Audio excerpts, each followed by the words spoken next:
Ngayon lang ulit gumawa ng video dito sa Tagalog version So, parang ngayon ko lang nalaman tong word na to as in. So, parang totoong-totoo nga yung sinasabi lang gising ka pero bingihan at bulag-bulagan ka sa katotohanan.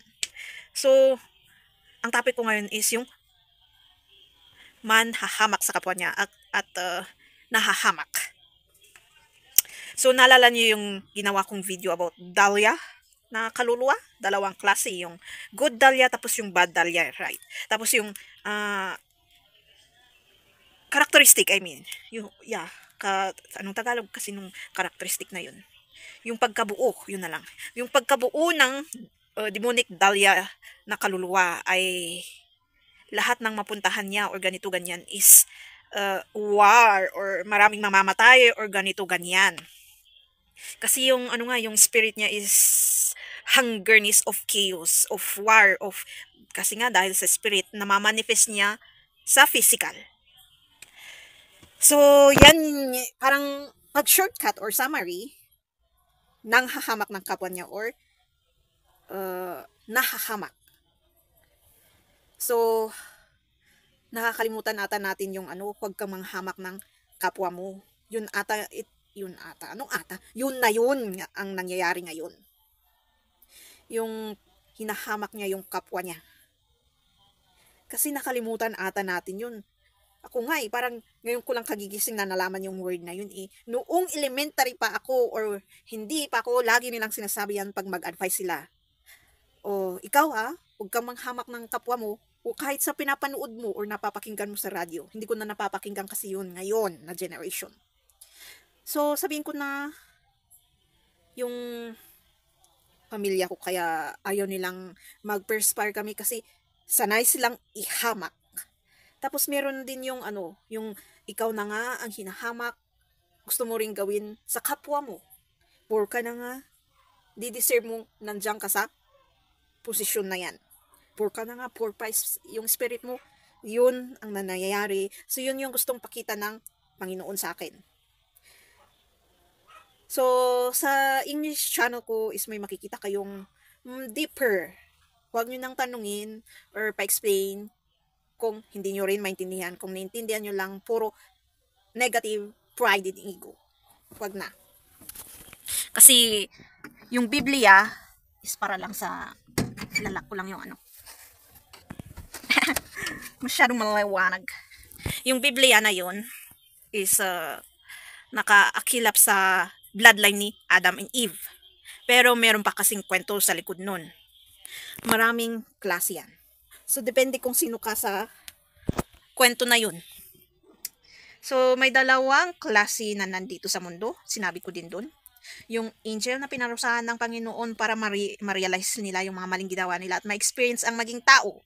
Kung hindi pa na-experience ng angel na yun na maging tao at mahirap at gumawa pa siya ng kasalanan dito at mag-lead pa ng chaos, alam ko, kahit sa ancestral sa life natin at sa generation ngayon, yung mga past, may angel ata na kwan na may kapangyarihan na gumawa ng ganito ganyan. Tapos yung binigay niyang yung sinulat niyang libro or yung inventions or yung mga kwento niya, baka isa sa known person na kilala natin sa history ay isa doon or dalawa doon or tatlo doon. Para lang kasi on spirit nga alam natin kung sino tayo. Kahit innocent tayo at wala sa memories na i-erase na sinasabi nila. Is on spirit. Gumawa siya ng paraan na ganito ganyan. Ayun. Kaya ganito ang mundo ngayon. Naging antichrist na sinasabi nila in spirit. In physical also nag-manifest. So, balik tayo sa nanhahamak at naghahamak. Yan. Parang familiar din sa aking bansa. Hinahamak na nga sila. Tapos gusto pa nilang manhamak ng kapwa nila. Ugali ng Pilipino. Lalo pag yung mga chismosa bashers ganito ganyan. Ugali ng manghahamak yung mga yun. Yung may nakita siyang tao na gusto niyang ipahamak or gawan ng lies yung pangalan niya. Gagawin niya talaga. Mayroon nga dyan yung rumors, di ba eh? Lalo pag may power siya or money. Tapos gagamit siya ng ibang tao. Seems so familiar. Buong mundo ngayon. Kaya nga, minsan deserve natin maging poor kasi poor na nga tayo physical, spiritual din, corrupted. So, ayan, gusto ko lang sabihin, mag-ingat tayo sa paghahamak ng kapwa natin. Kasi nakakalimutan po ata natin yun. Paano ko nasabi na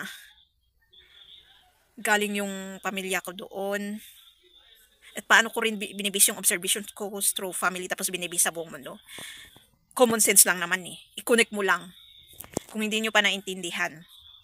Yung, kunwari, may sitwasyon na nakita ka sa ano, para makonect mo din kung isa kang kagaya ko na nag-share or nagpe-preach or healer sinasabi na natin or ganito ganyan or nag-a-advise, nag-motivate or psychiatrist. Minsan di rin kasi gumagana yung napag-aralan mo lang. Kailangan mo ding i-relate sa tunay na buhay para malaman mo yung dahilan ng yung mga pasyente. Dahilan ng mga ganito ganyan nila. Yung para alam mo din yung i-advise mo hindi laging gamot. Kasi meron kasing doktor na laging gamot. Fake doktor yon. Laging gamot na lang binibase. Paano kung ganito lang, konti lang, na dapat, pag sa doktor sa katawan, yung dapat herbal muna ang i-recommend mo bago talagang gamot. Wala na atang mga ganun ngayon eh. Yung cash na lang ang iniisip nila. Yung genuine na sinasabi nila. Yung talagang gift niya. Ngayon talagang lahat ng status or positions na work sini-study para lang sa pera. Sa isip natin pera. So nagiging wala nang kabuluhan ang spirituality na sinasabi natin or yung tunay na takbo ng buhay. Parang ang tunay na takbo ng buhay is pera lang. Kung wala yun, wala nang buhay. Kaya, yung energy natin, lalong na di-drain. Tapos bumabata, ang itsura tumatanda. Hindi katulad ng generations noon. Kasi, compare mo sa isang araw na hard work. Tapos, isang oras lang na pag-iisip, paano mo, yung pera na yan. Compared mo dun sa hard work. Mas okay pa yung hard work kasi isang araw yun. Yung pag-iisip na isang oras lang, drain ka na agad. Di ba? Lalo pag wala pang spirituality sa'yo. Drain ka. Iba din naman yung pagko-complain at kasi meron din yung complain at dun eh. Pag-iisip mo sa pera, paano kung ganito, ganyan. Tapos, complaining, compare, ganun. Andun na lahat dun eh. Kaya na-drain ka na. Nag-complain ka na, buti pa yung iba, ganito, ganyan. Tapos ako, naisip mo agad yung sitwasyon mo. Kaya wala yung tamang daan ng buhay. Kasi lahat pinunta mo doon sa pag-iisip sa pera. Pera na lang. Tapos meron pang mag-a-advise na, bakit na lang, wait, may tumatawag. Talaga pera ang root ng evil actually. Yung pride in ego natin, kaiisip dyan sa pera. So, yung kaisipan natin, gusto kong yumaman agad. Yung rush, yung madali. Kaya nakaka-scam tayo, nakaka-betray tayo ng kapwa natin. Sinisira pa natin yung trust ng kapwa natin para doon. So, wala talagang rush. Na kahit sa spirituality nga eh, walang rush. Kailangan mong dumaan. Sa healing, kailangan mong dumaan sa proseso na sinasabi nila. Kahit pagpapayaman, di ba? May proseso yan. Lahat tao ngayon, rush. Kaya pati yung oras, nirarush nga tapusin mo na yung pag-iisip mo ng ganyan. Hindi natin nakikita yun. Hindi natin nakikita yung signs na baka kailangan na nating magdahan-dahan. So, ayan. So, short explanation ng Dahlia, good or bad spirit is nanghahamak at hinahamak. So, yan, tuloy natin. Kasi nga sabi ko, yung pamilya ko is hindi rin kasi ano ng kanilang mismong pamilya at pamilya pa ng asawa nila. At meron pang meron pa silang ano kaya ganun ata talaga ang ano alam ko na kung bakit ganun ang 144K or black sheep na sinasabi nila sa isang pamilya. Kaakilap ng kasalanan na ginawa nila. Kasi sinabi ko din sa sa isang channel doon sa English na, yung 144K na yan is the fallen angels. Yung mga fallen angels na pinarusahan ng Panginoon ng Diyos, para ma-experience ang maging tao, hindi lang mag-suffer, pero dapat matutunan nila at makita nila ang sinayang nila na sinasabi nila, yung blessings. Tapos ma-learn lesson nila yung mga kasalanan nila. Pero I hope ma-realize ng mga nandun sa sitwasyon na yun. So, yung mga tao din, tignan-tignan nila yung hinahamak nila kasi test din sa kanila yun. Kasi mas malakas yung energy ng yung 144K personals. Kasi yung 144K, something yung energy nila. May explanation din sa kabilang channel. Nasa comment section lang, nakapin. So, sabi ko nga, galing din ako sa 144K family. So, baka mas maganda hindi na lang, dapat hindi sila nagpamilya. Kasi ipapasa-pasa po nila yan sa mga anak-anakan nila. So, kung ako, as much as possible, kung walang darating the right guy, ayoko. Ayokong, kahit kinat curse ko yung yung curse or sins ng bloodline na to, ayoko. Kasi may something na mapapasa mo talaga sa mga anak at apo mo. At ito yung explanation na to. Yung energy nila is ganun. Kasi inabuso nila yung posisyon nila as being an angel. So, nasa kanila kung magbabago sila, babalik sila sa angel or kung hindi, minsan kaya sila na-reincarnate until pag hindi talaga sila nagbago, parang yung tao sa pit of hell, yung burning pit of hell, unending suffering. So, kahit iwasan natin yung reincarnation na yan, meron yan. Hindi rin ako naniniwala nung una. Pero pabalik-balik siya, pabalik-balik. May part na naglilink sa reincarnation na yan. At yung mga cultures ng iba at yung paniniwala ng religions, meron yung incarnation na yan. So, yan, nakaano lahat yan. Nakakonect, kaya lahat ng religion is iisa, which is kung i-study natin, at i-connect natin, nakalink lahat kay God. Yung paano mag-connect ang physical and spirituality. At yung ibang nakasulat sa Bible. So, ayan.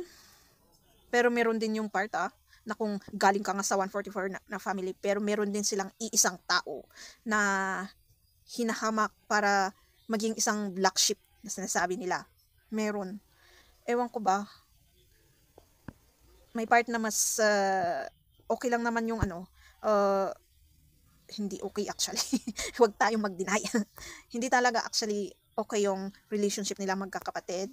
So, hindi ko sinisiraan yung pamilya ko, pero as openly testimonial na huwag kayong maghamak ng kapwa nyo. Kasi alam ko ganito ang ginagawa ng kapwa tao sa buong mundo.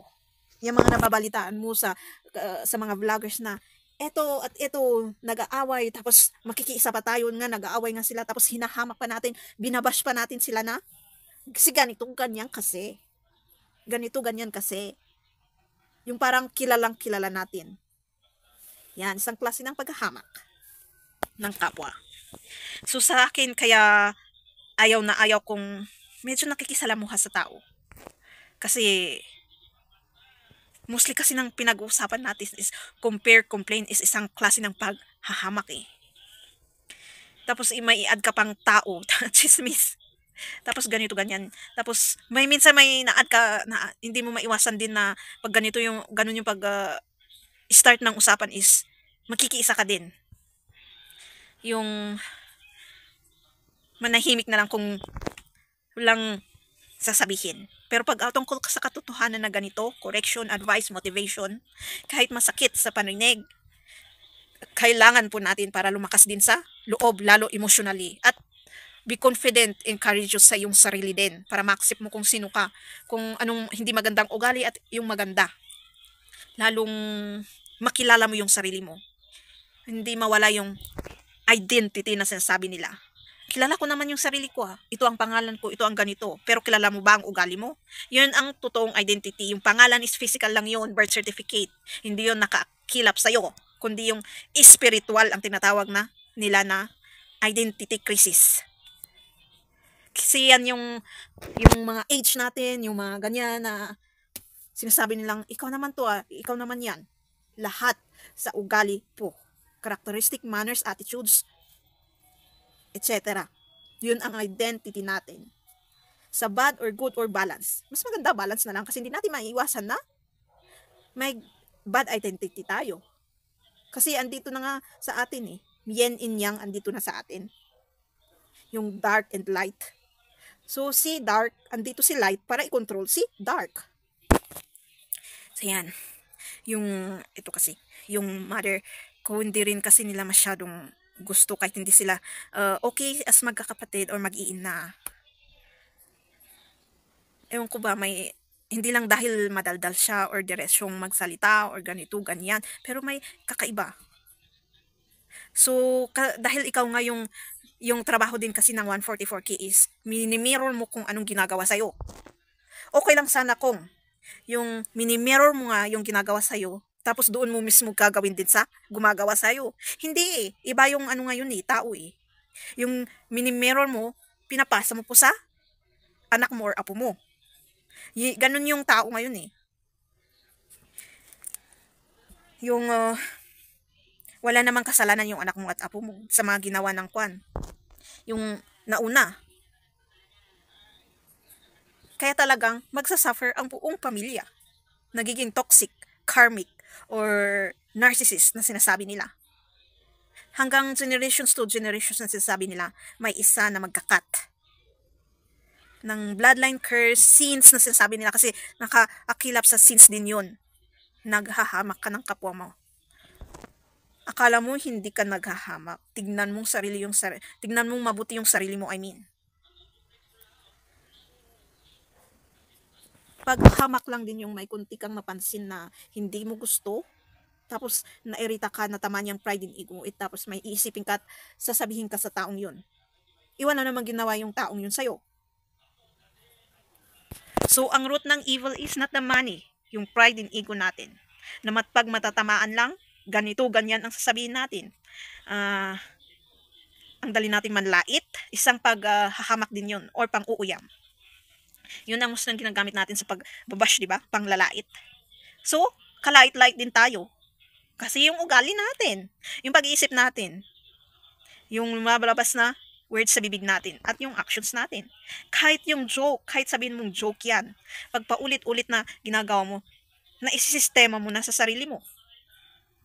So, hindi mo na namamalayan, joke yung, akala mo joke, pero a-apply mo na pala. So, yan. So, shock sila. Hindi nila matanggap na yung walang pinag-aralan, walang ganito, ganyan, siya pa mismo. At babae pa siya. Ang gumawa ng paraan para umangat. Lalo siguro din dito, kasi meron din spiritual jealousy na sinasabi nila or greed. Kasi physical yun Spirituality, parang i-base mo din sa physical. No, kung anong binibigay mo, parang ganito, tapos may nakikita yung ibang tao na fruit or seeds or kahit konti lang yung nanonood sa'yo. Parang napapansin nila, lumalawak. Kasi maganda nga din yung kasi may bad chismis, good chismis nga naman. So, parang lumalawak. Yun, umiiral din yung jealousy na sinasabi nila. Jealousy is klase ng panghahamak din. Dahil doon, maiirita ka, lalabas yung pride and ego, gagawa ka ng paraan na hindi magandang idudulot para sa sarili mo at sa taong yun din. Sa sarili mo kasi, inalaw mo na yung jealousy mo is maging grade, tapos gumawa ka ng, nag-isip ka, tapos sinabi mo pa at gumawa ka pa ng paraan. Kumuha ka pa ng mga kasama mo na mag-against sa taong yun. Yan ang sample ng paghahamak, physical and spiritual. Sometimes, kahit automatically physical yung nakaakilap na yung spiritual din doon. So, parang yung sabi ko na, yung mahilig ng, yung magulo, yung pag-iisip, yung puso, yung damdamin, yung nagko-compile na yung galit sa mga tao, sa mundo, sa ganito, ganyan. Kaya, nakakagawa ka ng, or nakakaisip ka, nakakapagsabi ka sa ibang tao, or nakakagawa ka ng hindi maganda. Paghahamak. Physical and spiritual. Excuse me? Parang yung 3D, 4D, 5D consciousness. Laging ko ding ini-explain yun. Nandun ka pa sa 3D dimension sa part na yun. Kung laging ganun ang pakiramdam mo. Pero pag sa 4D, kasi binigay ko din yun, yung 4D dimension, which is at least bigyan mo ng, yung paniniwala mo is bigyan mo ng konting upgrade, nasasabi nila. Yung hindi lang yung belief mo is belief mo. Parang may nakuha kang ibang belief sa ibang tao or ibang learning or education sa ibang tao or sa ibang culture, tapos i-connect mo sa belief mo. At least nandun ka sa 4 dimension. So I hope naintindihan nyo naman yung paghahamak at hinahamak na tao. Kung saan kayo doon, yung nanghahamak or yung hinahamak. So nakakatakot din yung yung andun ka sa hinahamak tapos naghahamak ka din. Okay lang siguro sana yung yung may naghahamak tapos may hinahamak. Pero parang dalawa-dalawa na yung identity ng tao ngayon mostly hinahamak na nga, naghahamak pa. Parang pasa-pasa lang. Nagwa-vibrate. Sa kapwa by kapwa. Yung hindi sila yung hindi binababa yung pride and ego na kailangan kung ginawa din sa'yo is kailangan mo din gawin sa kapwa mo. Okay lang sa akin, mas okay lang ang covert narcissist. Kasi at least meron pa rin yung empathy kaysa yung malignant na sinasabi nila, yung wicked narcissist. Yung covert is ikaw yung hinahamak dahil doon naging toxic ka, tapos naging karmic ka, or narcissist, isang part ng narcissist, wala ka pa rin namang inaano doon. Parang napapasa mo lang yung toxicity mo sa kapwa mo. Pero meron ka pa rin empath na kahit konti lang na ayaw mong ipahamak yung kapwa mo. Napapahamak mo lang sarili mo. Dahil doon nagiging low self-esteem ka. Tapos hanggang doon ka lang sa pag-isip ng hindi maganda at pagsasalita ng hindi maganda. Pero hindi mo kayang gawin. Actually, ginagawa mo na rin yun sa sarili mo lang. Sa sarili mo nga lang. Minsan, nadadamay mo pa si God na God, bakit ganito, ganyan. Kaya, nandun tayo sa part na gising tayo, pero bulag-bulagan and bingi-bingihan sa katotohanan. Kaya, andun pa tayo sa part na yun kasi hindi pa natin nare-realize na totoo nga yung sinasabi lang, all or everything ay may dahilan. Lahat ay may dahilan. So, I hope you understand something. Thank you for watching. Mahaba na to. Thank you for watching. Don't forget to subscribe, click the notification, comment if you want, and share to my next videos.